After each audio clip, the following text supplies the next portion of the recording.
Ներկայացնելով այս անգամ արդեն 2024 թվականի պետական բյուջեի կատարման հաշվետվությունը, պիտի փաստեմ, որ ներքին գործերի նախարարության մասով, ինչպես նաև կառավարության մյուս անդամների եւ բյուջետային տարբեր հիմնարկների մասով, բնականաբար բյուջեները պլանավորված են եղել շատ համահունչ այն բոլոր բարեփոխումներին, որոնք կառավարությունը նախատեսել է 21-ից 26 թվականների ծրագրի շրջանակներում։ Ընդհանուր առմամբ ներքին գործերի նախարարությունը հատկացված է եղել 100.96 միլիարդ դրամ 2024 թվականի կտրվածքով եւ ընդհանուր կատարողականը կազմել է 97.2%, իսկ պայմանագրային հետաձգված ծրագրերի մատակարարման արդյունքում ընդհանուր առմամբ կարող են գնահատել կատարողականը 98.5%։ Բայց հարգելի գործընկերներ, որքան էլ որ սա կոչվում է բյուջեի կատարողական, ես ուզում եմ փաստել, որ սա ոչ թե թվերի մասին է, այլ ինչպես նշեցի, բարեփոխումների մասին է, ինստիտուցիոնալ նոր մեխանիզմների ներդրման մասին է, նորարարությունների մասին է եւ նաեւ Հայաստանի Հանրապետությունում բնակվող անձանց կյանքի որակի փոփոխման մասին է։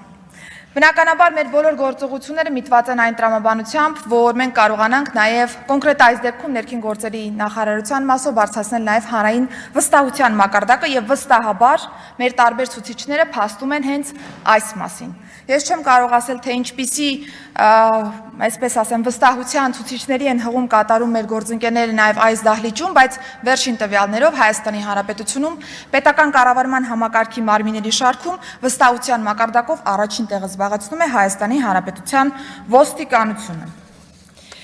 Անդրադառնալով բյուջետային ծրագրից բխող մեր բոլոր բարեփոխումներին, հարգելի գործընկերներ, նախ եւ առաջ կցանկանայի կենտրոնանալ հանրային անվտանգության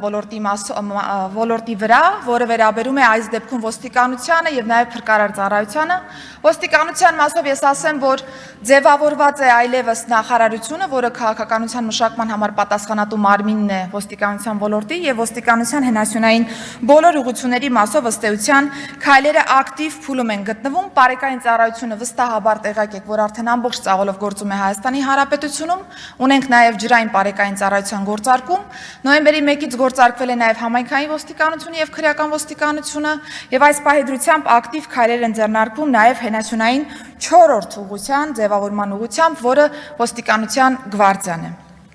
Ասեմ, որ օրենքն արդեն իսկ ընդունված է եւ նոյեմբերի 1-ից պիտի ամբողջովին նոր ծառայությունը գործարկվի, բայց քանի որ խոսեցինք ոստիկանության զորքերի մասին եւ նաեւ որոշակի գնահատականներ տրվեցին ոստիկանության տարբեր ստորաբաժանումների աշխատանքի մասին, ես նախ եւ առաջ ուզում եմ հորդորել բոլորիս Հայաստանի Հանրապետության քաղաքացու անվտանգությունը երաշխավորող կառույցի մասին, խոսել հարգանքով, անկախ նրանից, թե մենք անձամբ որպես նախարարություն եւ կառավարություն եւ նաեւ որպես հանրության մասնիկ ինչպիսի խնդիրներ ենք արձանագրում ոստիկանության կամ առհասարակ ցանկացած պետական մարմնի աշխատանքի շրջանակներում։ Եվ վստահաբար, եթե տարբեր խնդիրներ չարձանագրեր կառավարությունը, 21-26 թվականների կառավարության ծրագրով չէր նախատեսվի որևէ գործողություն վերաբերող այս դեպքում ոստիկանության ոլորտի բարեփոխումներին։ Հարգելի գործընկերներ, ես շատ կարևորում եմ ռեֆորմների մարդկային ռեսուրսների կառավարման շերտին վերաբերող հարցերը եւ ըստ այդմ 2024 թվականին ձևավորվել է ներքին գործերի նախարարության մեկ միասնական կրթահամալիրը, որը որ պիտի ապահովի մարդկային ռեսուրսների ընդհանուր այն պատշաճ համակարգը, որը որ անհրաժեշտ է ունենալ թե ոստիկանությունում, թե փրկարար ծառայությունում եւ թե նաեւ առհասարակ ներքին գործերի նախարարության բնագավառում։ Նշեմ, որ ձևավորման աշխատանքները գրեթե ամբողջովին ավարտվել են, այս պայդրությամբ կենտրոնացած են կրթական բովանդակության վրա եւ վստահաբար 2025 այս առումով պիտի լինի լուրջ փոփոխությունների տարի հենց կրթության կազմակերպման տեսանկյունից։ Դասախոսական անձնակազմի ներգրավման մասով կատարել ենք մի շարք փոփոխություններ, որոնք նպաստելու են մրցունակ անձնակազմի ներգրավմանը մեր ծառայողների վերապատրաստումների շրջանակներում։ Բնականաբար կադրերին համակարգ բերելու տեսանկյունից կարևոր է նաև ապահովել կադրերի մնալու կոմպոնենտը նաև համակարգում եւ այս տեսանկյունից Հայաստանի Հանրապետության քաղաքացու անվտանգությունը նորից եմ շեշտում ապահովող կառույցը պիտի ունենա նաև արժանապատիվ վարձատրություն։ Եվ ըստ այդմ 2024 թվականի կտրվածքով մենք շարունակել ենք ատեստացիոն գործընթացը մեր ոստիկանության ծառայողների մասով։ Պիտի փաստեմ, որ ոչ միայն ինստիտուցիոնալ փոփոխություններն են տեղի ունեցել, որոնք որպես կանոն բնականորեն պիտի ապահովեն ավելի հեռանկարում արդյունքներ, բայց կարճաժամկետում եւ միջնաժամկետում մենք մի շարք վիճակագրական տվյալներ ենք արձանագրել, որոնք խոսում են կառավարության կողմից վարվող քաղաքականության ճշգրտության եւ բովանդակային առումով դրական տեմպի մասին, արձանագրել ենք հանցավորության թվի աճ 1.1%-ով, նվազել են ճանապարհատրանսպորտային պատահարները էականորեն, ընդ որում այն պայմաններում, երբ որ մենք ունեցել ենք տրանսպորտային միջոցների գրանցման աճ, զոհերի թիվը նվազել է 45-ով, վիրավորներինը 421-ով։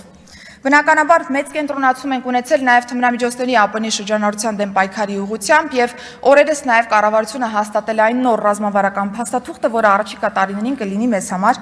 ուղենիշային որպես այդպիսին այս ոլորտում։ Հարգելի գործընկերներ, անդրադառնալով աղետների ռիսկի կառավարման ոլորտին, որը որ թերևս համակարգային փոփոխություն բերող ոլորտ է այս պայծրությամբ, պիտի փաստեմ, որ հետևողականորեն կենսագործել ենք աղետների ռիսկի կառավարման նոր ռազմավարությունը, որը թիրախավորվում է մինչև 2030 թվականը։ Եվ ունենալով որպես քաղաց դաս Լոռու եւ Տավուշի մարզերում 2024 թվականի մայիսի 25-ից 26-ը տեղացած հորդառած անձրևները, մենք ասեմ, որ մի շարք ինստիտուցիոնալ գործիքներ ենք փորձարկել, այդ թվում արբանյակային լուսանկարների օգտագործում, տարբեր խորքային գործիքների գնահատում, որոնք որ մեզ թույլ են տվել իրական պատկերը վերհանել եւ ըստ այդմ պլանավորել միջգերատեսչական աշխատանքը։ Եվ ես պիտի փաստեմ, որ այս իրավիճակի պայմաններում կառավարությունը գործադրել է այն բոլոր հիմնական, այսպես ասեմ, գործողությունները, որոնք միջազգային պրակտիկան հիմք է ընդունում աղետից տուժած բնակչության պաշտպանության եւ նաեւ փոխհատուցման տրամադրման տեսանկյունից։ Զգալի աշխատանքներ են բնականաբար կատարվել նաև անտառային հրդեհների կանխարգելման ուղղությամբ, հաշվի առնելով ընդհանուր առմամբ շրջակա միջավայրի պահպանության տեսանկյունից այս խումբ գործողությունների մասով մեր պլանների կարևորությունը, փաստեմ, որ փրկարար ծառայության դեպքում եւս արժանապատիվ վարձատրության մասին պիտի խոսենք եւ թեև տարբեր քննարկումներում անընդհատ նաեւ շահարկվում է այն հանգամանքը, որ այ ոստիկանների աշխատավարձը բարձրացվել է, բայց փրկարարներին ոչ, հարգելի գործընկերներ, ազգային ժողովի հետ մեր ունեցած սերտ համագործակցության արդյունքում մենք այս գործիքակազմերը ներդրել են գրեթե համահունչ, այսինքն բարձրացվել է թե ոստիկանության աշխատավարձային քաղաքականությունը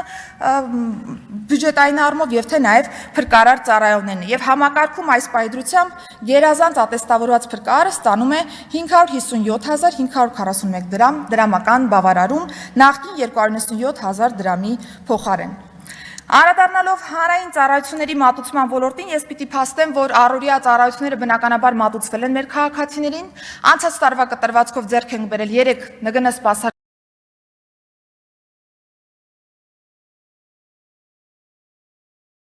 շրջիկ գրասենյակներ, որոնք շատ ինտենսիվ աշխատում են այս պայծրությամբ թե Երևանում եւ թե նաեւ մեր մարզերում, ունենում ենք բավական մեծ թվով դիմելիություն տարբեր մարզերի կտրվածքներով, բայց պիտի փաստեմ, որ այս պայծրությամբ մոնիտորինգի են ենթարկում այն գործարքների թիվը, որոնք որ մենք ունենք, որպեսզի հասկանանք նաեւ մասնավոր գործընկերոջ ներգրավման պայմաններում մեր գրասենյակների տեղակայվածությունը։ Եվ քանի որ անդրադարձա բիոմետրիկ նոր համակարգին, ես պիտի փաստեմ, որ արդեն իսկ պայմանագիրը կնքված է, մասնավոր գործընկերոջ հետ ինտենսիվ աշխատանքներ ենք տանում այս ուղղությամբ, այս պահին տեղակայումներն ենք վերջնականացնում Երևանում եւ մարզային կտրվածքով, նշեմ, որ այս պայծրությամբ նաեւ նախապատրաստական աշխատանքներ ենք տանում հայտնի Tier 3 ընդհանուր անվտանգային ստանդարտին համապատասխան նաև դատակենտրոն ստեղծելու ուղղությամբ, որը որ Հայաստանի Հանրապետությունում ըստ էության նախադեպը չունեցող կենտրոն կլինի այս տեսանկյունից։ Փաստեմ, որ մենք նաև Եվրոպական միության մեր գործընկերների հետ ենք բավական ինտենսիվ աշխատանքներ տարել, տրվել է մեկնարկը գործնական փուլի վիզաների ազատականացման եւ պիտի փաստեմ, որ արդեն հունիսի 24-ին ունենալու են Եվրոպական փորձագիտական թիմի այց Հայաստանի Հանրապետություն, որը կներկայացնի գործողությունների այն պլանը, որը մեզ համար ուղենիշային կլինի վիզաների ազատականացման process-ի շրջանակներում։ Հարգելի գործընկերներ, ես նաև քանի որ ժամանակս քիչ է կցանկանամ անդրադառնալ մի թեմայի, որը եւս բարբերաբար քննարկվում է այն տեսանկյունից, որ Հայաստանի Հանրապետության քաղաքացիություն ստացած անձանց թիվը ավելի քիչ է, քան քաղաքացիությունից հրաժարված անձանց թիվը։ Ես պիտի փաստեմ, որ սա իրականությանը չհամապատասխանող պնդում է, որովհետև էականորեն աճել է Հայաստանի Հանրապետության քաղաքացիություն ստացած անձանց թիվը, իսկ քաղաքացիությունից հրաժարված անձանց թիվը մշտապես պտտվել է 3000-ից 4000 անձանց շրջանակներում։ Այս պահի դրությամբ պիտի փաստեմ, որ 24 թվականին մենք ունեցել ենք 21437 դիմում միայն ՀՀ քաղաքացիության շնորհման առումով։